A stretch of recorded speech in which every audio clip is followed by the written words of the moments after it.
Hello, welcome to my channel. Today's topic, I would like to discuss trauma and how the body responds to trauma, especially in childhood. Uh, my name is Maggie. I'm a nurse practitioner and I deal with adult and gerontology patients in Florida.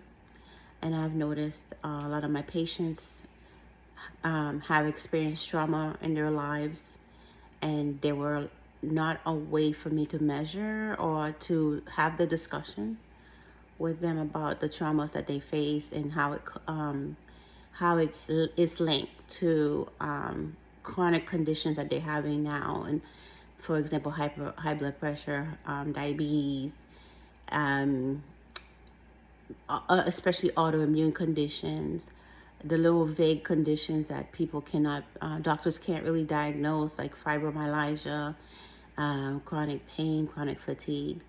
Um, I also have my bouts with all of these issues, especially the autoimmune issues, the chronic pain and fatigue, going years undiagnosed. I mentioned in the past that I've always felt growing up that I was um, my body was inflamed and I was constantly putting out fires. Either I was too tired, I couldn't get out of bed, or I was too overwhelmed or had anxiety, had a bout of depression in the past as well.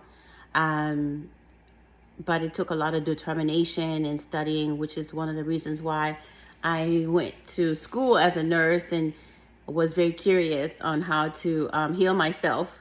And I discovered along the way that, one way to do it is to release the fear and find options, alternatives, alongside with what your doctor is telling you to do. In this channel, I like us to be, it's a safe channel, a safe community for us to discuss our issues and not be judged.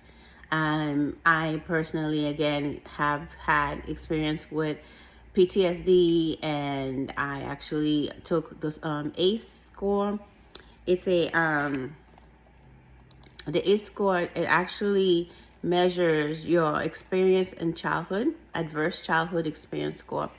And basically what it does is determine the risk of health problems or social and emotional problems in childhood, um, that can result or manifest later on in life. And also, there is another book that I've read that really helped me when I was going through a hard time. The Body Keeps the Score. That book also was like, finally, someone understood that I'm not crazy.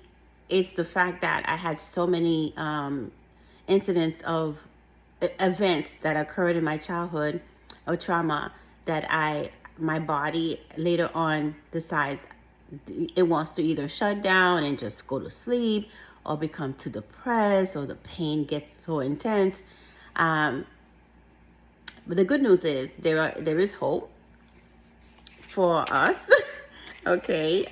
In my practice, I try to help a lot of Black women, especially who are newly diagnosed with autoimmune conditions or other conditions that, for example, I saw a lot of patients that were in, they got serious diagnosis and they're like, wow, my life has changed. What is going to happen with me now?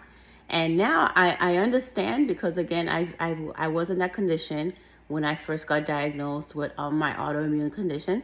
And so I can definitely relate and take time to teach, to educate, to treat the whole patient, look at the whole picture of the patient, not just, okay, yeah, your blood test shows this, take this medication, but how are you doing?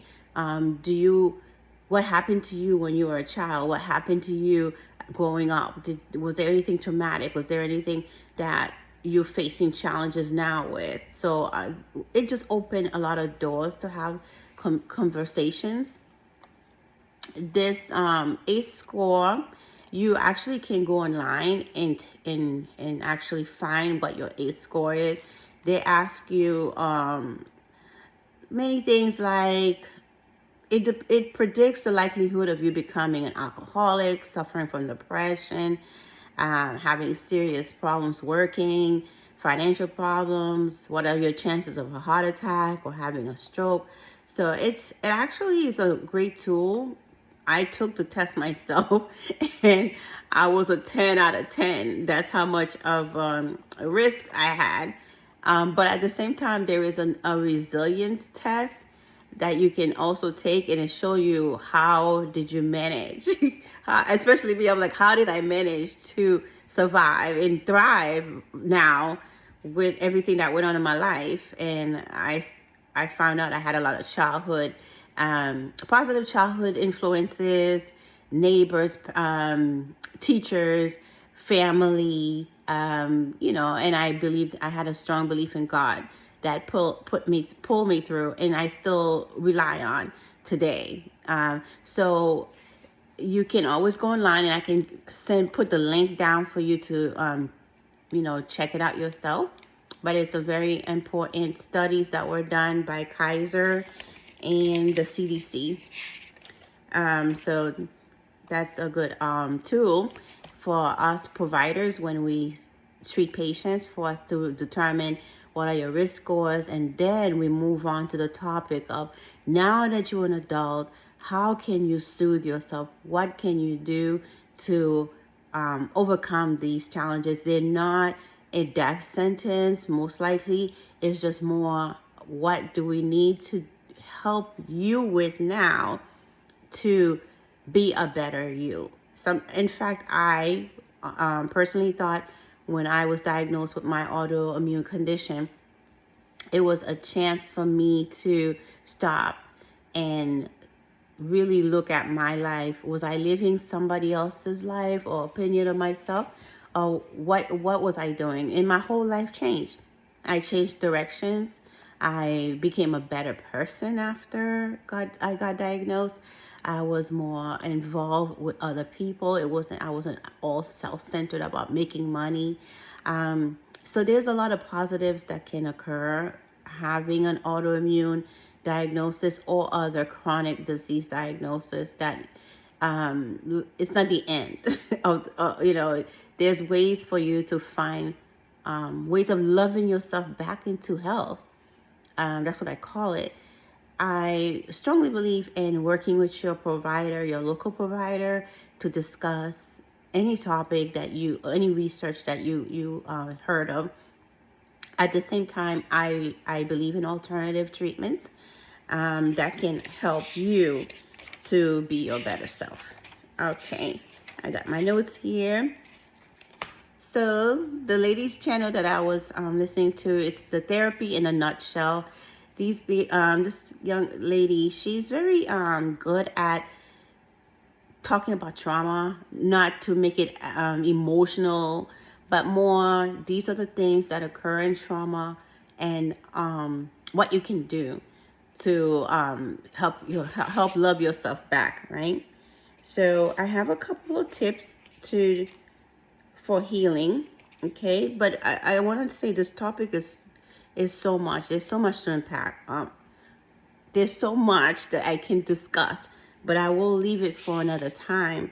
But I did want to leave you with not knowing if there's anything that you can do, okay? So now the first thing you can do is to first talk to a therapist, of course, if you think that you have trauma from childhood that now you need to you need to process, because unprocessed trauma is going to manifest most likely in some type of way: insomnia, depression, other mental illnesses. Sometimes it can manifest in the body as chronic illnesses. Now we know that. So if you are suffering from any of these, or you have questions, speak to your doctor or seek a mental health counselor. I also do coaching as well. If you need any of that, reach out to me. And the link I'm going to provide you with below, and we can schedule a time for us to talk about it. And I can give you a roadmap of what to do, what routes to do. Even though I am a nurse practitioner, I cannot treat unless you're in Florida, but I'm able to coach and give you direction, okay? So first, you're gonna speak to a mental health counselor. Second is to practice alternative healing modules like mindfulness, meditation, yoga. You could coloring, learning new skills like gardening. Um, it's more things that you can do to love yourself and always putting yourself as number one. And I knew, especially from my autoimmune condition, what I battled with is not being enough. So I always try to be everything for everyone, but never myself. And it took a while to develop the skills of putting Maggie first and loving me more than I love anything else. And therefore, I'm able to be there for me. And there's a lot of things I learned to do.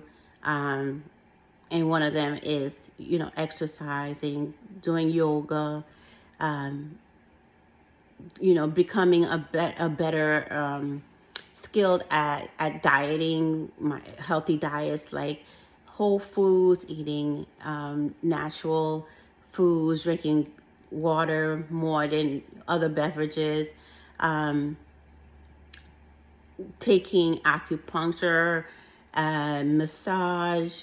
If there's anything wrong, especially nurses, we're not really good at taking care of our body, but I've learned differently. Every year I do my routine testings, routine physicals, and so forth. So I learned to put myself first and take naps when I want to. If my body feels like it, I'm not going to feel guilty about taking a nap. And if I feel on a Saturday or Sunday, I'm going to take a day for myself and just be with myself and doing things that I like, snuggling in bed, journaling, and that's perfectly fine. I don't have to explain that to anyone.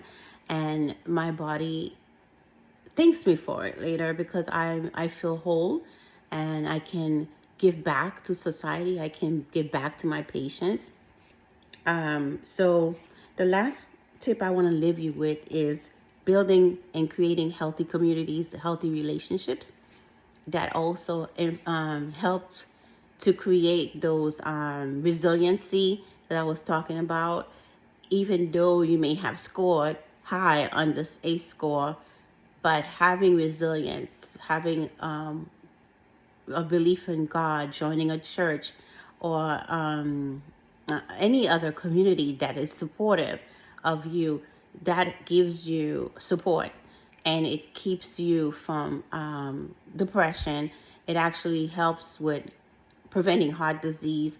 It helps overcome loneliness, and it also helps to have someone to talk it out. I spent years in silence, hiding from all the trauma that occurred in my past, and it's not healthy. And I learned to seek help and talk to people, find safe communities that are to join, to talk to, and finally I am able to stand and speak to you. And I'm I'm hoping that this can be a safe community for us to be ourselves and discuss topics. If you have any topic, medical, mental topics that you'd like to talk about, please feel free to write it in a comment, and we can discuss it. We can talk about it. Um, yeah. So this is my first video, so I'm excited that you all heard it, and I'm looking forward to giving you more options. And so please subscribe to my channel. Please like it and make any comments. And I will see you next time. Bye.